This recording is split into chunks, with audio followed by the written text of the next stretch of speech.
بسم الله الرحمن الرحيم. ألف لام ميم. ذلك الكتاب لا ريب فيه هدى للمتقين الذين يؤمنون بالغيب ويقيمون الصلاة ومما رزقناهم ينفقون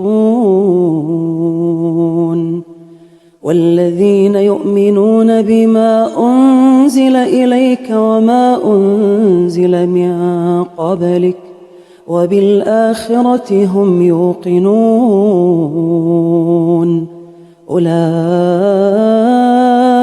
على هدى من ربهم وأولئك هم المفلحون. إن الذين كفروا سواء عليهم أأنذرتهم أم لم تنذرهم لا يؤمنون.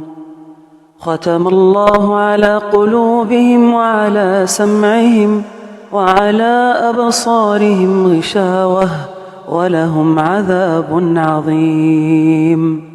ومن الناس من يقول آمنا بالله وباليوم الآخر وما هم بمؤمنين يخادعون الله والذين آمنوا وما يخدعون إلا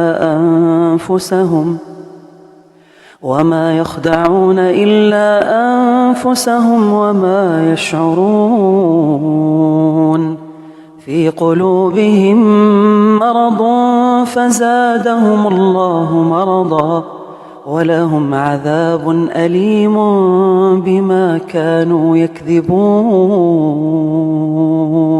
وإذا قيل لهم لا تفسدوا في الأرض قالوا إنما نحن مصلحون ألا إنهم هم المفسدون ولكن لا يشعرون.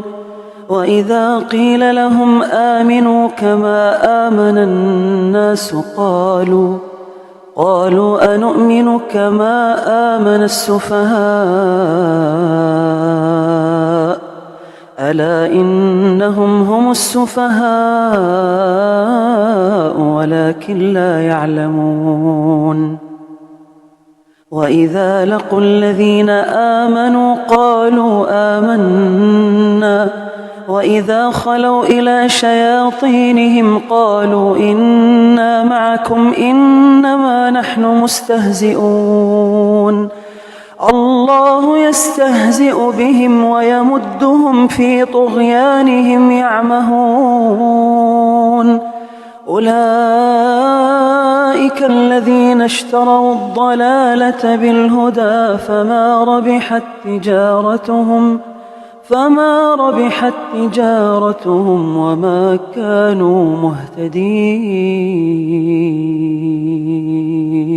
مثلهم كمثل الذي استوقد نارا فلما أضاءت ما حوله ذهب الله بنورهم وتركهم في ظلمات لا يبصرون.